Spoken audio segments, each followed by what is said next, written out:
Late Night Health continues. Gary Stewart just reminded me that this book, Ask Dr. Nandi, 5 Steps to Becoming Your Own Health Hero for Longevity, Well-Being, and a Joyful Life, is on pre-sale right now. Yeah, on Amazon. It was #1 in Canada. Right. And next week, next Tuesday, big launch. Big launch. Okay, good. And let me see. What is the website? Oh, go to AskDrNandi.com. AskDrNandi.com is probably the easiest way of doing that. AskDrNandi.com. We were talking a few moments ago, and Dr. Nandi, and you were saying that we're the wealthiest country in the world, and I think we're the best. However, in a ranking, we're like number 35 or 37 in terms of healthcare. And how can physicians not look at that and say, hey, I've got to do a better job. We have to do a better job. Yeah, that's a great question. The truth of the matter is that, when you are inside of the maze, right? If you're the rat inside of the maze, you often don't see the outside of it. So what's happened to American medicine is, as doctors, for example, I just saw some patients before jumping on the call with you, and what I had to do was do some orders. So for me to actually get meaningful use, the government has determined that in order for me to order a test for you, let's say I do a simple test called a CBC, which is a complete blood count, very common. Mm-hmm. I have to physically put that in order for the test to be meaningful, which is ridiculous. But somebody has determined that that's the way to go. Is that the government or the insurance companies? It's the government now. It's the government now because the CMS, which is the Medicare folks, have determined that to be the case. The reason why I bring that up is this. What happens is that you then become...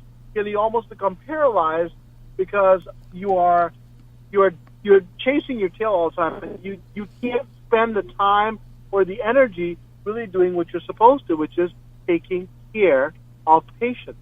Number one. Number two is that we're trained in a disease management system.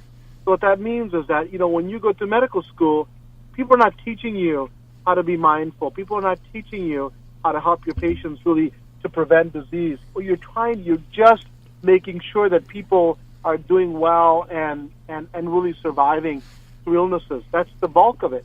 There is some training, but what's happening is that we are built in a system where disease management, it's not really healthcare, it's disease care. Mm-hmm. And so that's why I want to flip the switch in this book and ask people to be advocates for your care. No longer can you say, well, my doctor told me this and that's all there is. You have to take ownership of it.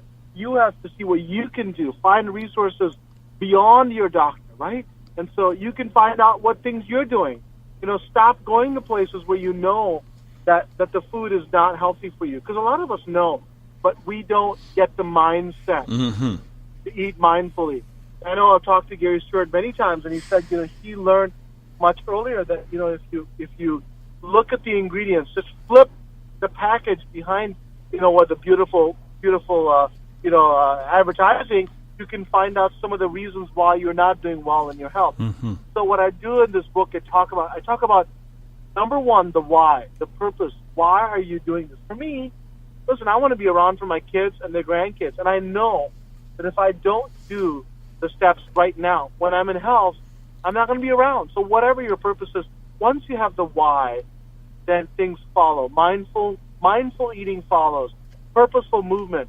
I always, and I've told Gary this, but I've told many of my patients in interviews this, that, I practice in a place where there's a big gym, a huge mega, multi-story gym. And I like this whole idea of vulture watching. And people say, what do you mean vulture watching? I love to see these folks that are coming to exercise in their cars as they circle the parking lot, not once, not twice, to find the closest parking space to the entrance of the darn gym. Because it's not time to work out yet. If they could be carried from their car into the gym, into the treadmill, they'd be happy. Only in Beverly Hills. Right. Oh, everywhere. I'm talking about Michigan. It's the world. Doctor, I have to tell you that my father belonged to a gym, worked out 3 to 4 days a week. And at the back of the gym was a delicatessen. And they had pastrami. They served pastrami on rye. I always found that absolutely hysterical. Be your own. With a Diet Coke. With a Diet Coke, of course. Actually, I think he had a Dr. Brown's cream, but that's another story. With all that sugar in there, you can also look for Dr. Nandi on TV with his TV show, and you're a Emmy-winning health reporter in the Detroit market, WXYZ. And we appreciate your time. By the way, I particularly like your bow tie collection. Well, I appreciate it. Thank you so much. And I told Gary, we just updated him. We're actually for Amazon. We're #1 in the new release in the U.S. for alternative medicine and holistic medicine. Oh, great! As well as the U.K. as well as England. Excellent. Well, congratulations on that. Wonderful. Well, thank you. And everybody, take September a look 12th, next Tuesday.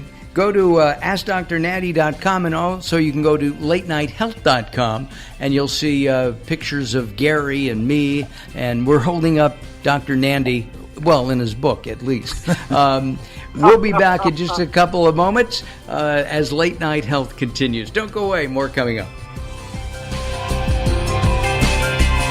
You're listening to Late Night Health with Mark Alyn. The show continues in a moment.